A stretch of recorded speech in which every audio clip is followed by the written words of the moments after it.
Right. The next thing I want to do is to define what a complex power series is. So this is definition 3.6, definition 16.5 in the book. So if we let AK be a sequence of complex numbers,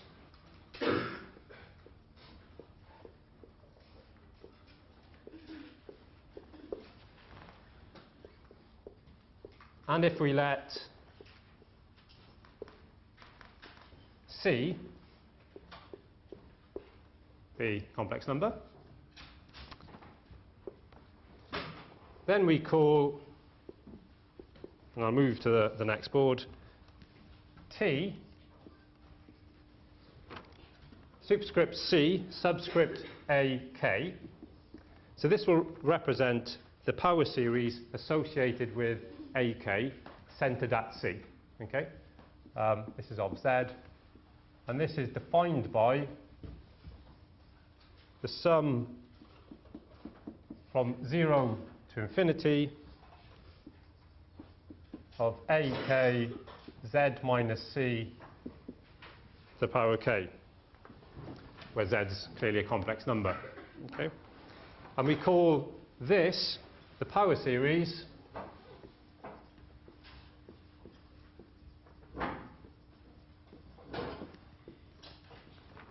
associated with AK, the sequence of complex numbers,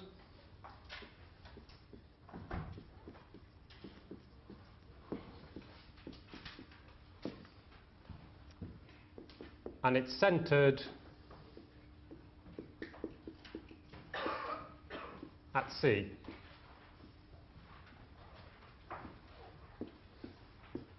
Okay, so that's the definition of a complex power series. And again, you will have seen the equivalent real power series in real analysis where the coefficients were real numbers and the variable were real valued. Yeah? Okay. The next result I want to look at is a theorem by a mathematician called Abel.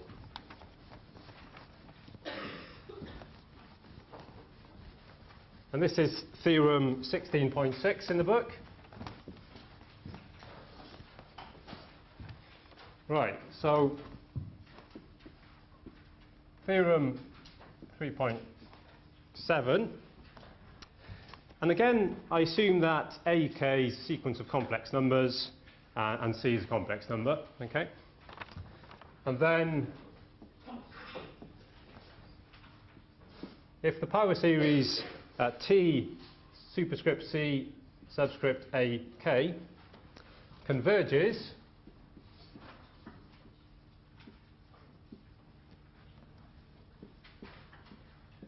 for some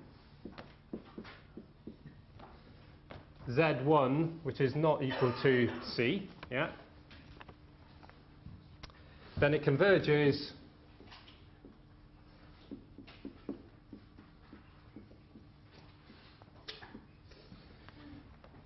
for all complex numbers Z with the following condition. So such that the modulus of Z minus C is less than or equal to, and this is rho, which is less than the modulus of Z minus C. And basically what this is telling us is that it converges on the closed disk center Z with radius rho. Okay? So it converges on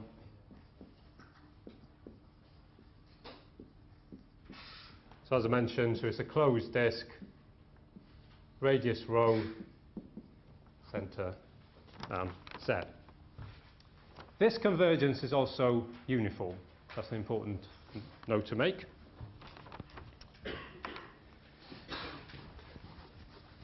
And there's a couple more points to this theorem which I'll write on the next board.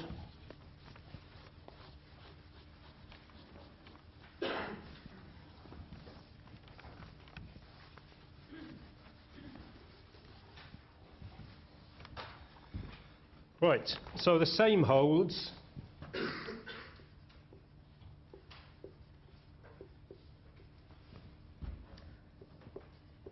for the following series, and we'll denote this series by T tilde,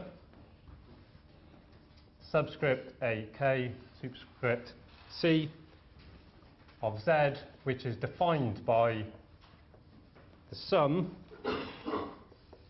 from 1 to infinity of K AK Z minus C to the power K minus 1. Okay?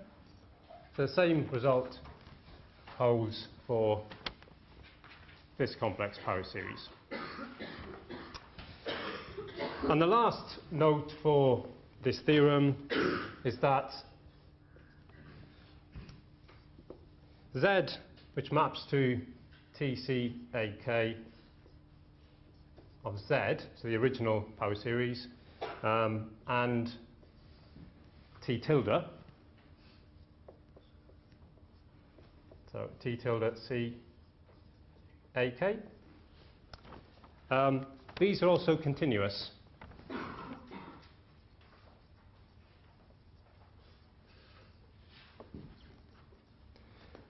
And again, these are continuous on the closed disk B. Okay? I'm not going to do the proof of this in the lecture, but if you want to see the proof, then there's a proof in the book, so please look there. Right, the next definition I want to introduce is one of the radius of convergence. So again, we'll have met this idea before, but now in terms of complex power series. So this is definition 3.8, which is 16.8 in the book. So we call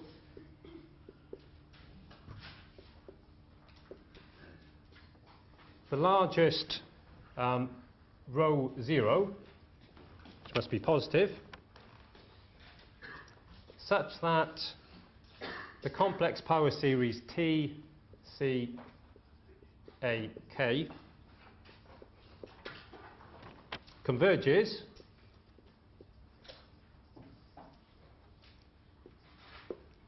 in B row 0 of C. We call this largest row the radius of convergence.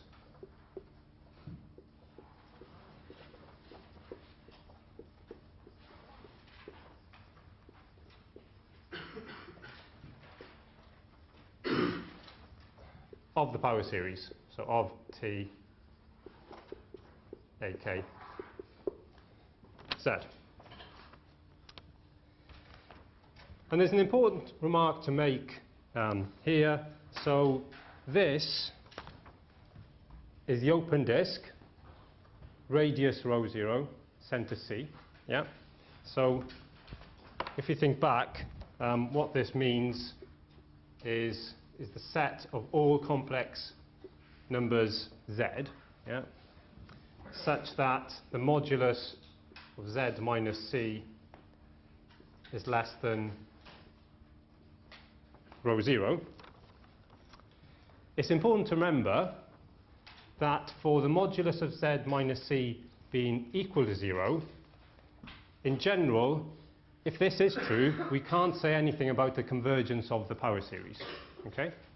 So it's important to remember that.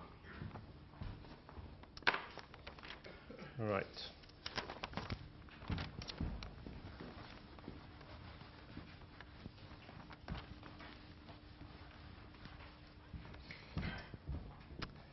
Right, the next result then is corollary 3.9, which is 16.9 in the book. And this tells us that if the radius of convergence rho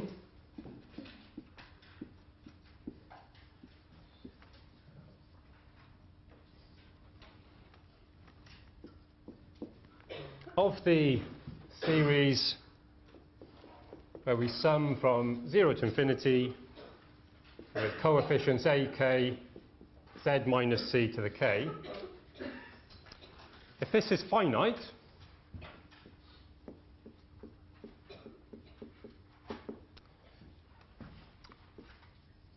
then for complex number z, such that the modulus of z minus c is greater than rho,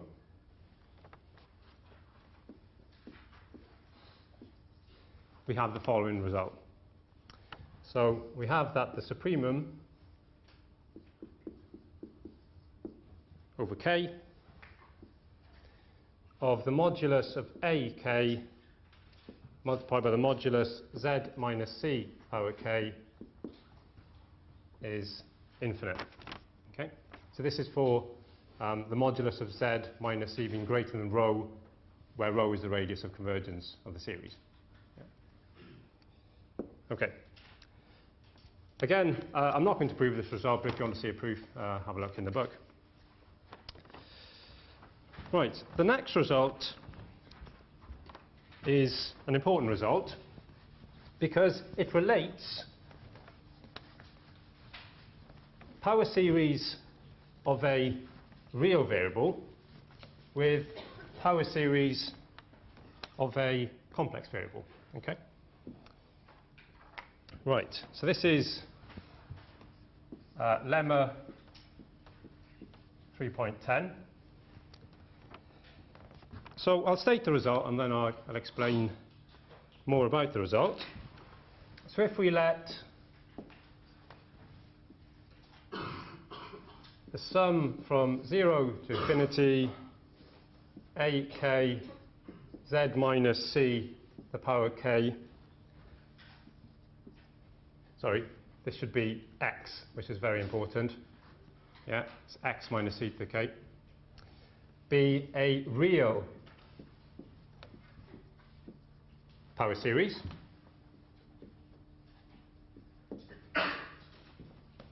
So just to emphasize, the AKs, the coefficients are real, yeah, and the variable x is real. Okay, so this is a real power series. That converges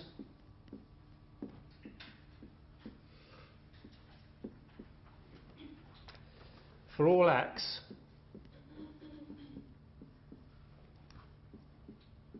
such that the modulus of x minus c is less than rho. So because this is now in terms of real numbers, this is an interval. Yeah. Okay, so assume we've got this real power series that converges for all x such that this condition holds. Yeah. Then, and here comes the result. The complex power series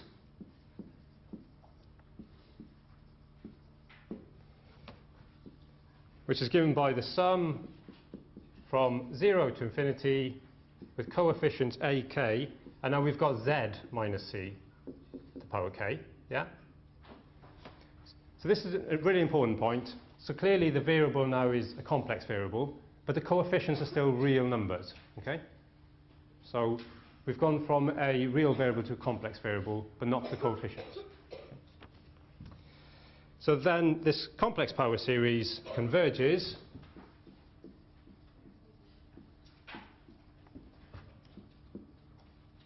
for all z in the open disk centered at C with the radius rho. Okay? This is an important result because it relates real power series to complex ones. Yeah?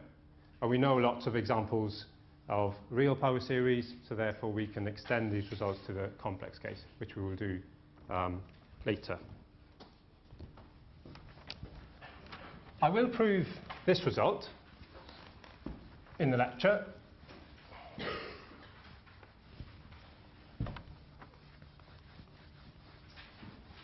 And then we will see some examples later. Right, so proof. So first of all, let row 1 be a value that's greater than 0 but less than rho, which is the radius of convergence of the power series, okay? Of the real power series. Then we know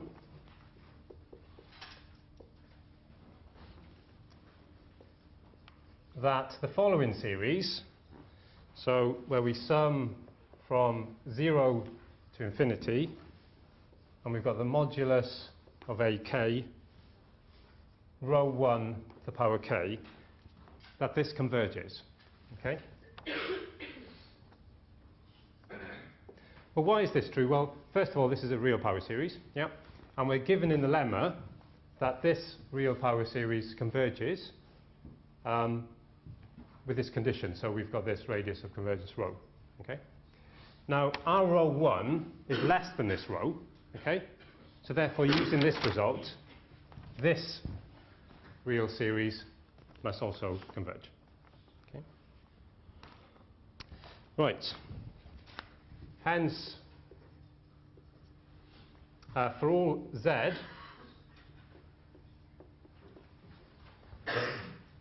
in the closed disk with radius rho 1 centre C, it follows that the series, so where we sum from 0 to infinity of the modulus of ak, but now we've got the modulus of z minus c to the power k, also converges.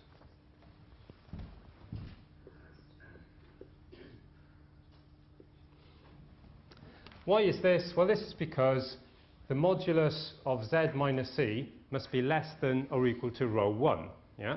Because we know z belongs to this closed disk. Okay? Well, if this is less than or equal to rho 1, then it must converge because this one converges. Okay? Right, so this converges, which implies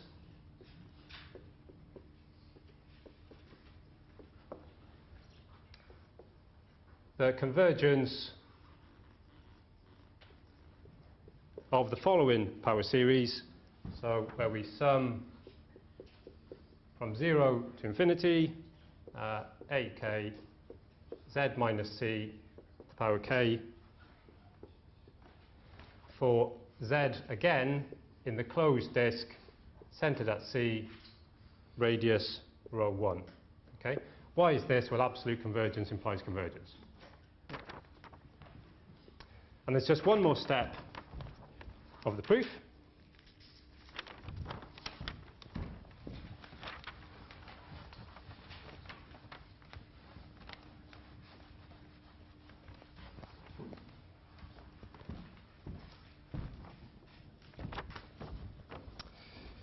And this is to state that since rho 1 is less than rho, this was chosen arbitrary, then we can choose any rho 1 here, yeah?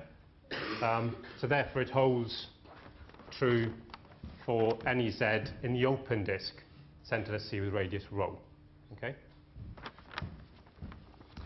Right, so since rho 1, which is less than rho, was arbitrary,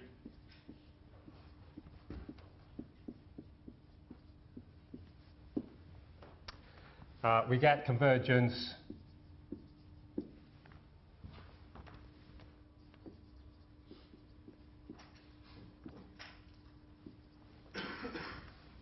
of the series ak, where we sum from 0 to infinity, z minus c power k, for all z in the open disk centered at C with radius rho, which is what we were trying to prove. Okay? So just to recap the proof. So first of all, we let rho 1 be less than rho, so greater than 0. then we know that this series converges because we're given in the lemma that a real series of this form converges for the modulus of x minus c being less than rho. Okay? And rho 1 is less than rho. Okay? Right. Hence it follows that this series converges because if z is in this closed disk, then this means that the modulus of z minus c is less than or equal to rho 1. Okay? So we get this from here. Right, and this then implies the convergence of this because this is just absolute. This is the series. Then the final step is to say, well, we just chose rho 1 arbitrary to get the final result. Okay? Right.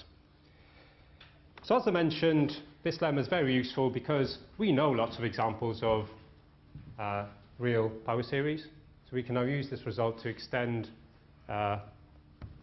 these power series to the complex case. Okay? This is what we will do next. Right. So if we let a function f,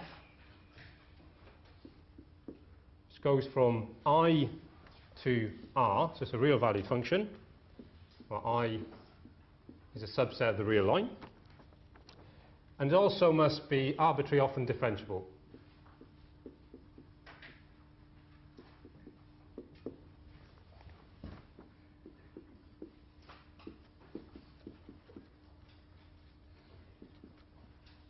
Okay, that's the first point. And then we suppose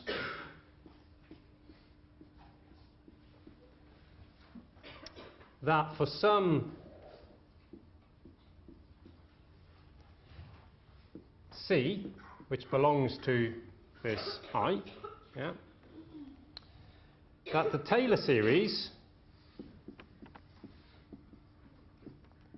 and I know you've done a lot on Taylor series in real analysis, of the function f. Remember the Taylor series is evaluated about a point, so this will be about C. Yeah. This converges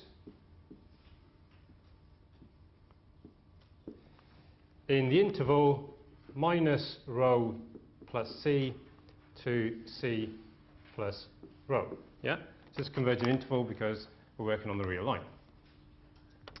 And this will converge, to the function f. Okay?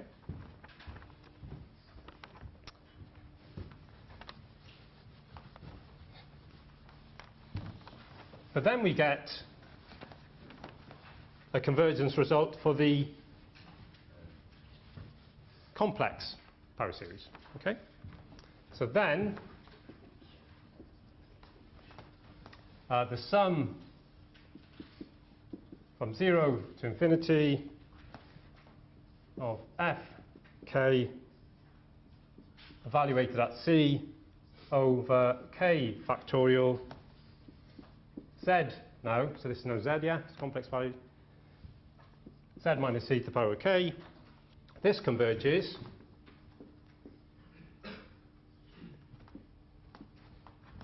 in the open disk centered at C with radius rho. And this convergence is uniform and absolute. Okay? Right. Well, therefore, we get the following. So, the exponential of z, this is where we get examples now from the real case. So this has the power series expansion where we sum from 0 to infinity z to the k over k factorial. In terms of real variables, we've already seen the exponential of x being the sum from 0 to infinity of x to the k over k factorial. Yeah, so this is now the complex case. And for the sine function, so sine of z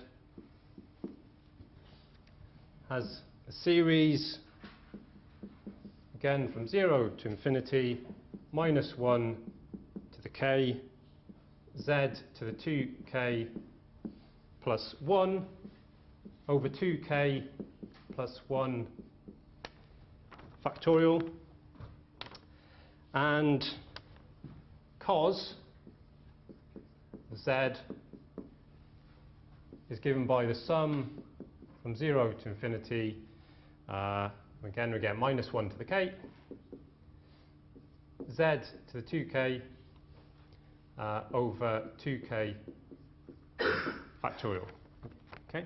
And again, these should be familiar from real analysis where you're working on the real line. Okay?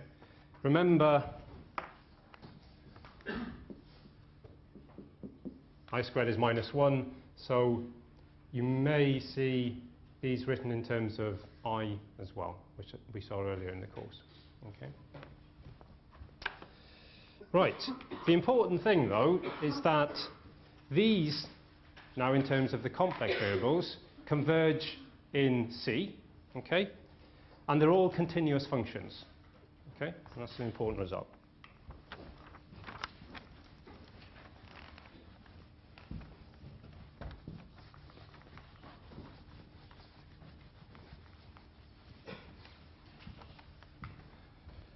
Right, so let me just state this. So therefore, all these functions converge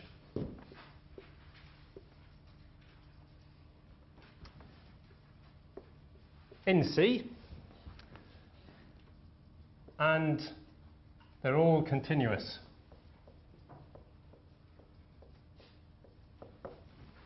Okay. Right. I do want to look at these functions in more detail, but before we do that, I want to make one more remark about geometric series. Right. So for the modulus of z being strictly less than 1, get it correct eventually, we have the following result. So we get the sum from 0 to infinity of z to the k. If the modulus of z is strictly less than 1, then we get that this is equal to 1 over 1 minus z, yeah? Which is the geometric series result. And we saw this earlier in the course. But I want to make a note, because clearly 1 over 1 minus z is defined on all complex numbers so long as z is not equal to 1. Yeah? We can see that. So this is defined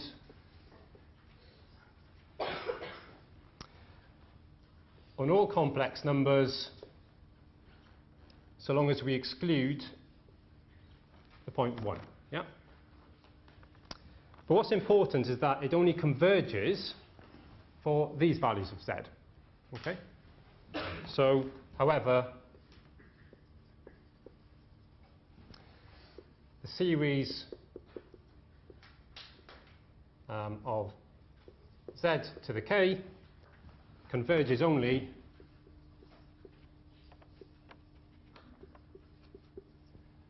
as we know for the modulus of z being strictly less than 1. Okay? Right. So we've seen that we can extend the real functions to the complex case. Yeah, we've seen some examples here. And we've seen that they converge and they're continuous. Okay? But what sometimes happens is that the properties change when we go from the real numbers to the complex numbers. And this is what we will start to look at next.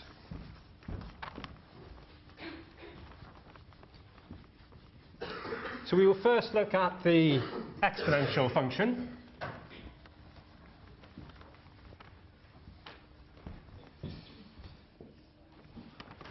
Right. So I want to look at the exponential function now in more detail. Okay? Right, first of all, for two complex numbers z1 and z2, we assume that the exponential of the sum is the product of the exponentials. Okay? So the exponential z1 multiplied by the exponential of z2. Okay? So let's assume this to begin with. And then for z, which is equal to x plus iy, it follows that we have the following. Okay, so if we look at the exponential now of x plus iy, yeah, using this result, we can write this as the exponential of x multiplied by the exponential of iy. Yeah. And this is equal to the exponential of x multiplied by cos y plus I sine y. And this is using Euler's formula, okay, to go from this step to this one. Right, so therefore,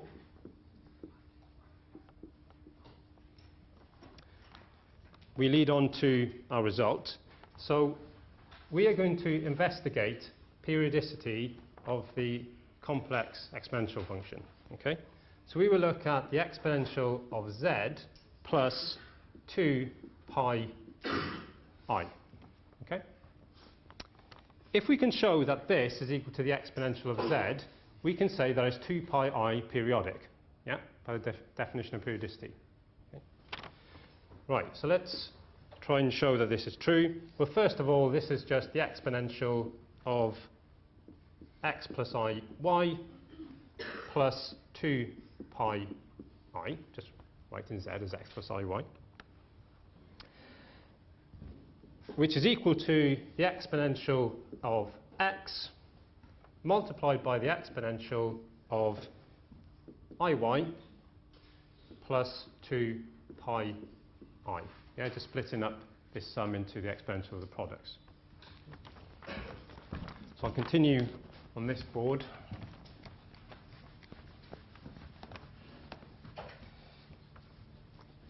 What we do next is we use Euler's formula again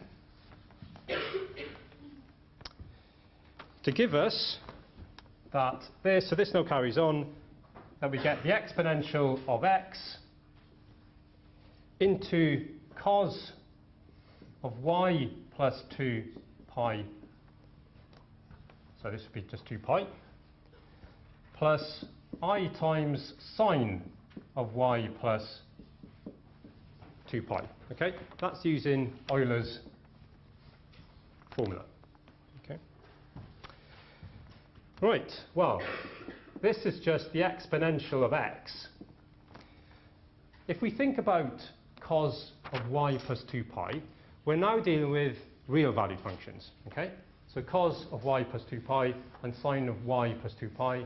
Y is the imaginary part, it's the real value. Okay, we know in terms of real numbers that both cos and sine are 2 pi periodic. Yeah?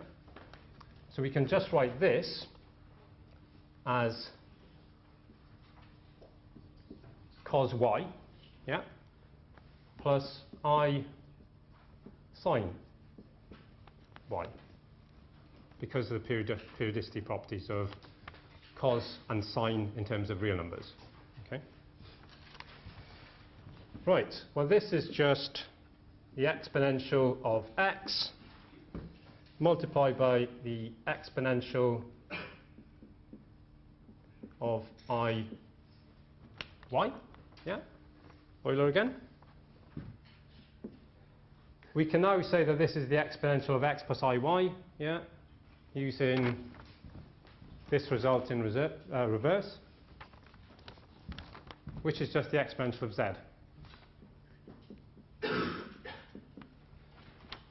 Okay, so what have we shown? Well, we've shown that the exponential of z plus 2 pi I is equal to the exponential of z which means that the exponential function in terms of complex numbers is 2 pi I periodic. Okay. Right, so the exponential of z is 2 pi I periodic. Why is this an interesting result? Well, if you think of the exponential function in terms of real numbers, it's not periodic. Yeah? But now in terms of complex numbers, it's 2 pi I periodic. Okay? So this is what I meant by, okay, we can extend the results from the real case to the complex case, but sometimes the properties of the functions change. Yeah, and this is one example of that.